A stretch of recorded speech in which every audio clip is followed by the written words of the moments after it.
안녕하세요. 법무법인청 곽준호 변호사입니다.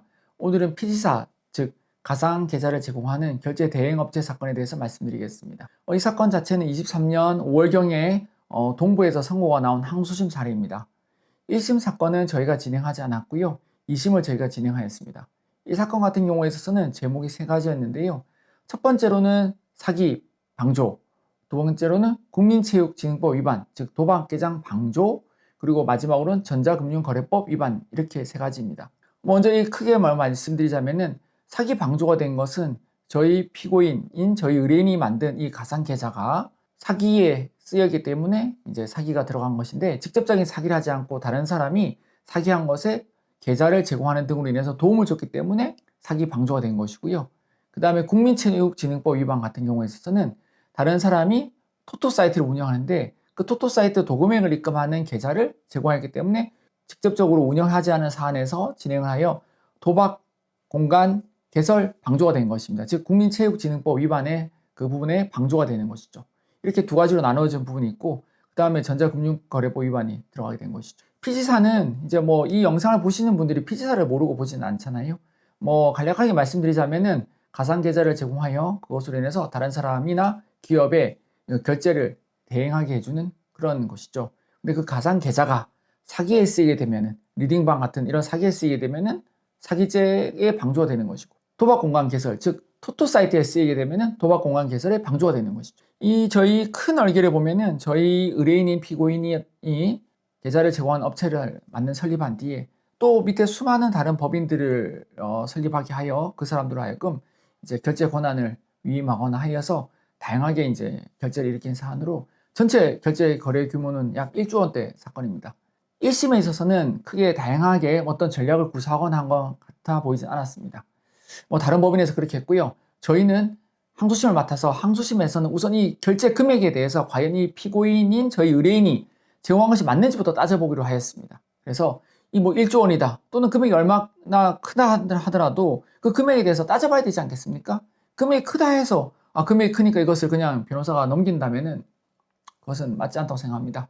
그래서 저희는 그것을 따져가지고 실제적으로 저희 의뢰인과 관계없는 가상계좌 결제 금액들을 다 제외를 시켰습니다.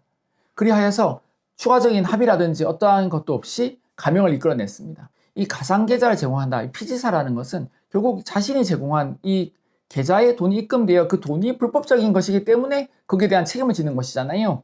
근데 그 돈 계좌 자체가 내가 제공한 계좌가 아니라면 당연히 그 부분은 공소장에서 제외돼야 되는 것인데, 보통 사기 업체라든지 또는 토토 업체라든지 하나의 피지사만 쓸 리는 없잖아요. 그러니까 다른 사기 업체에서 쓰던 다른 피지사 또는 다른 토토 업체에 쓰던 다른 피지사 계좌가 우리 의뢰인의 피해 금액으로 같이 잡혀 있었던 것입니다. 따라서 저는 그런 계좌가 의뢰인과는 관계가 없다는 것을 밝혀서 항소심에서 감형을 이끌어낸 것입니다. 최근에 있어서는 이것이 이제 방조로 기소되지 않고 그냥 공범으로 기소가 많이 됩니다. 사기면 사기, 보이스피싱 특별법이면은 보이스피싱 특별법, 도박 토토면은 국민체육진흥법 위반이라든지 도박공간 개설죄 공범으로 기소가 되는데요. 사실 방조가 되나 또는 이 공범으로 기소가 되나 이제 정근법 위반을 베이스로 하고 있는 이 사건에 있어서는 형량에 있어서는 큰 차이가 없을 수도 있습니다. 물론 방조가 되면 더 좋긴 하겠죠. 하지만 최근에 있어서 이 가담 기간과 운영 기간, 그리고 이 금액, 가상계좌를 통해서 운영한 이 금액 자체가 많아지게 되면은 단순히 방조로 빠지는 것 자체가 쉽지 않을 수도 있거든요. 그러나 방조로 되거나 또는 공범으로 기소가 되거나 어느 경우건 이 본래의 범죄, 즉 사기, 토토와는 직접적인 관계는 없고 다만 남들이 이렇게 불법적인 일을 하는데 도움을 줬다 하는 부분을 강조해야 되는 것은 매한 한 가지입니다. 그리고 이어서 실제적으로 그 계좌로 계산돼서 이 자금 세탁된 부분 자체가 실제 의뢰인인 피고인과 관계가 있는지에 대해서 저희는 따져보았던 것입니다. 그리하여서 실제적으로 이 부분을 많이 제외를 시켰습니다. 어느 경우건 이런 가상계좌는 리딩방이건 토토건 결과적으로 예전으로 치면 앞장의 역할을 하는 것이잖아요. 앞장의 역할을 한다. 그렇기 때문에 그 앞장으로 들어온 돈은 명확하게 좀 더 계산이 있을 수 있는 것입니다.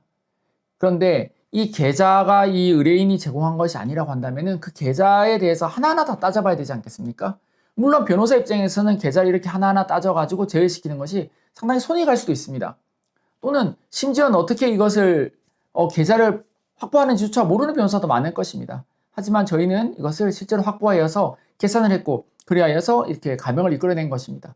물론 합의도 더 이루어졌으면 더 좋았겠죠.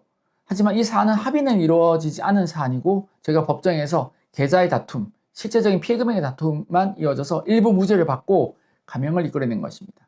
그리하여서 저희는 일부 무죄, 즉 금액에 대해서 제외를 시켰고 가명을 이끌어낼 수 있었습니다. 이런 가상계좌 사건이 예전으로 치면은 대포통장과 비슷한 것입니다. 예전에 있어서는 대포통장 명의자가 대포통장을 주고 OTP를 줬다면은 지금은 가상계좌를 그것으로 대체하는 것이죠. 하지만 오히려 요즘 들어서 이런 피지사 사례는 조금 뜸하기도 합니다.